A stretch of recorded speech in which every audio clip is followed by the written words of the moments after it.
Some founding fathers shouted their way into history and some fought their way there. But John Marshall argued his way there and then changed the way America worked forever. When he took over as Chief Justice in 1801, the Supreme Court was an absolute joke. Nobody cared about it. It had no power, no respect, no building of its own. Congress and the president were the stars.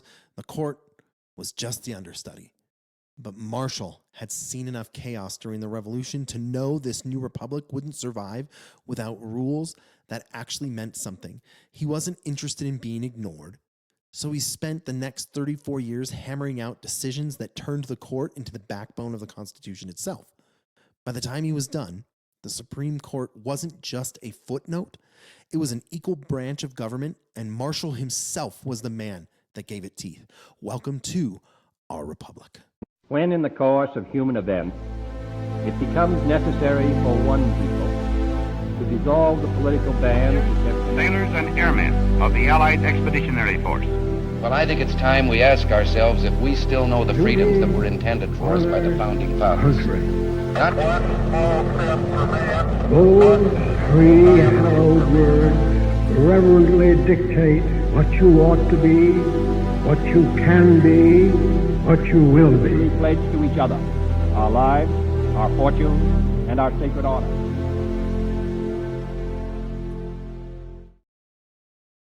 John Marshall was born in 1755 in a log cabin in Fauquier County, Virginia, the eldest of 15 children.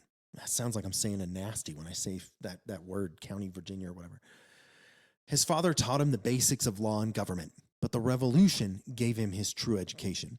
In 1776, Marshall joined the Continental Army and fought in some of the most desperate campaigns, Brandywine, Germantown, and the bitter winter at Valley Forge.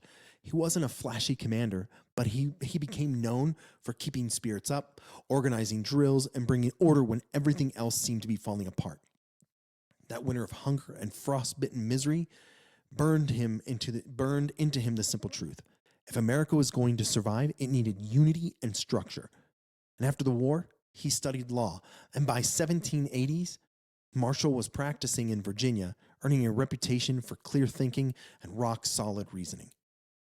Marshall entered politics as a delegate in the Virginia legislature and later in the U.S. Congress, but his first big moment came overseas during the infamous XYZ affair in 1797.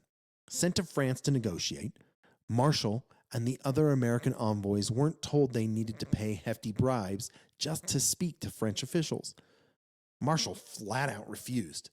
And when the news of the insult hit the United States, Americans were furious. Marshall had become a national hero for standing against foreign corruption. That toughness got him noticed, and in 1800, President John Adams tapped Marshall as Secretary of State, and later that year as Chief Justice to the United States. When Marshall took the bench, the Supreme Court was barely an afterthought. But Marshall had ambition. He wanted the court to matter, and in 1803, he got his chance. Marbury versus Madison the case was messy, political, and dangerous, but Marshall used it to pull off a masterstroke. He declared for the first time that the Supreme Court had the power of judicial review, the power to strike down laws that violated the Constitution. With one ruling, the court went from the weak sibling to a full equal in a government family. Congress made laws, the president enforced them, but now, thanks to Marshall, the court could say what the Constitution actually meant. And he didn't stop there. Over the next 3 decades, Marshall's decisions in cases like McCulloch versus Maryland and Gibson versus Ogden strengthened federal power, protected contracts, and promoted a national economy over local rivalries. He shaped the Constitution into a working blueprint, not just a dusty piece of paper. Marshall served as Chief Justice for 34 years, the longest tenure in American history. He outlasted presidents, Congress, and political storms, always returning to the same idea: the Constitution had to mean something permanent, not whatever the politics of the day wanted it to mean. Ooh, that's a good one.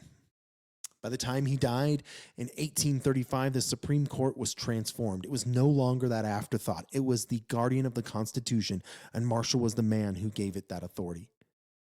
Now, John Marshall, the soldier at Valley Forge, lawyer in Virginia, diplomat in France, and Chief Justice who defined the Supreme Court, he took the weakest branch of the government and turned it into an equal of Congress and the presidency. The Revolution had won America's freedom. Marshall gave it order, balance, and a system strong enough to last. Really appreciate you taking the time to listen, and remember, history isn't boring.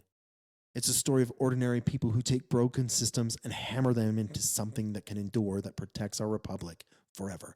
I will see you next time.